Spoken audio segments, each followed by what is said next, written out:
હે guys, welcome મારા નવા બ્લોગમાં. અને આજે છે નાગપાંચમ, તો અમે જઈએ છીએ મંદિરે કબાબના. અહીંયા જે દેવ કરવાનું એ કરવાનું. આ કેણે એમને એક આંટો લીધો છે.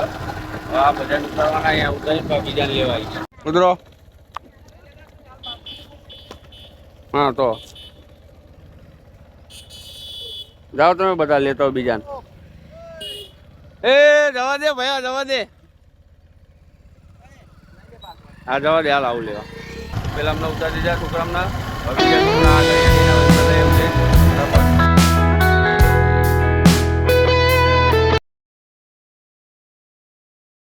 બેસી ગયા બધા પટેલ એમ બેસી ગયા.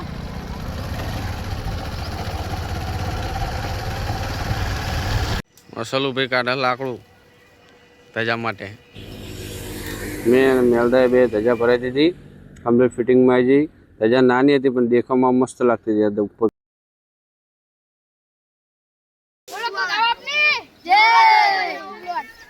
હા બધા આવી ગયા છે. એક અમારા સોટ બાપા બાકી રહ્યા છે. એ આવો પછી આગળ જઈએ અને નેવડ નેવું કરીએ. મેલદા ખેતરમાં પાણી વાળ્યું. બમ્બો ચાલુ જ છે બોરનો. અહીંથી હવે બધા રવાના થયા. જઈએ ઘોઘા વાપે. હવે મિલન આગળ છે. મિલન કે આઈ ગાઈસ. હા હવે બધા રવાના થયા ધીમે ધીમે. મિલનની આગળ એની બોનને નાની બોનને આગળ મૂકી દીધી. એ પાછળ જો એક ઓલી પારિયા લાઈન જાય, એક આ બાજુ જાય.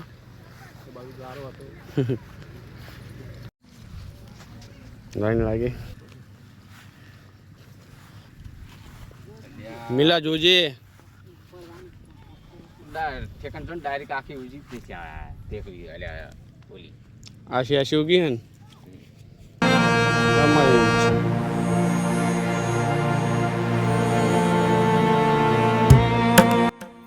ઘોઘા મહારાજના નેવદ જાળવાનું ચાલુ થઈ ગયું. મેલદા બનાવે છે કોમ્બો ઘોઘા બાપનો અફીનનો. આ મારા પપ્પા છે. આ છોકરા બધા વિડીયો ઉતારવામાં પડ્યા છે.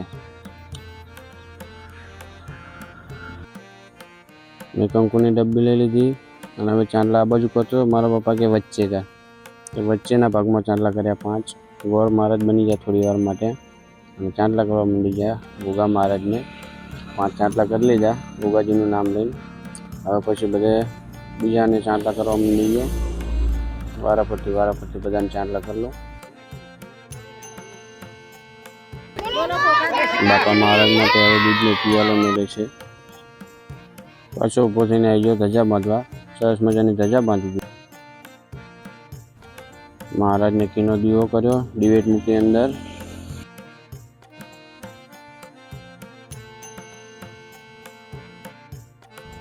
સોજભાઈએ દૂધનો અભિષેક કર્યો. દૂધની ધારીએ ઘોઘાજીના મંદિર ઉપર દૂધ નામે છે. જય ઘોઘા મહારાજ.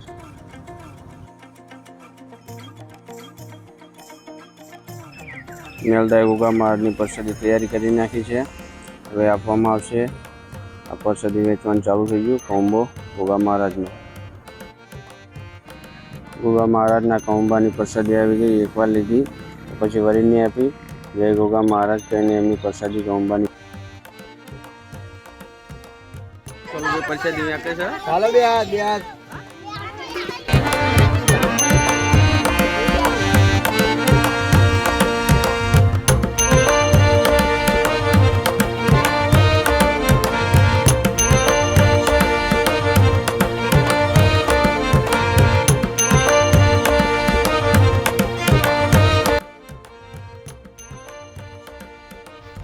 શીખતા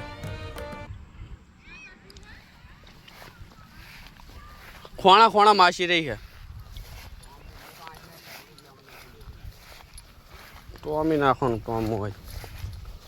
હા વચ્ચે આવી નીકળતા તો ઘણી સારી લાગે. તો બધા દર્શન કરીને નીકળી ગયા. સાધનમાં ગયા અમુક બાઇકમાં ગયા. રોડ ઉપર જતા રહ્યા. જે મળ્યું બેસી ગયા. હવે અમે રહી ગયા છે. મારા મમ્મી મારા પપ્પા પાછળ છે. ખેતર આંટો મારવા. એ આંટો મારીને આવો પછી અમે નીકળીએ. અમારો ભાઈ જો હેઠો થઈને બેસી ગયો. ગરમી વધારે થાય. વાદળ એટલા હંજો. અમારે ભાઈ એસીમાં રહે એટલે એસીનો અવાજ કરે એટલે જો આ બહાર ના રહીએ. લાવવાનું નહીં. જો ગામડામાં રહેતા હોય ને તો ભાઈ એસીમાં રહીને જો આ ચેવી ગરમી થાય. એટલે ખેતર બેતર જતા હોય તો તમારે એસી લાવી જ નહીં ઘરે. જો હું એસી લાઈન હવાલવાનો, તમારે લાવી હોય તો લાવજો. જો એસી લઈને તો બહાર રહી જ નહીં એક તો બધા જતા રહ્યા. હવે આપણે બે રહી જઈએ ત્યાં આપણે શું કરે કામ? ઘરે કશું કામ નહીં.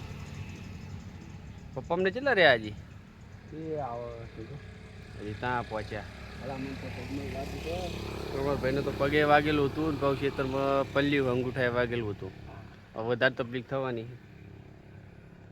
બહુ દુખાય? દુખાય તો ખરું ને. થયું તાન દવા લઈ લેજો. બીજું શું. સારું ચલો તાન હવે મળીએ બીજા વ્લોગમાં. આ વ્લોગ આટલો જ હતો. ચેનલને સબસ્ક્રાઈબ કરજો અને કમેન્ટમાં કહેજો વ્લોગ કેવો લાગે.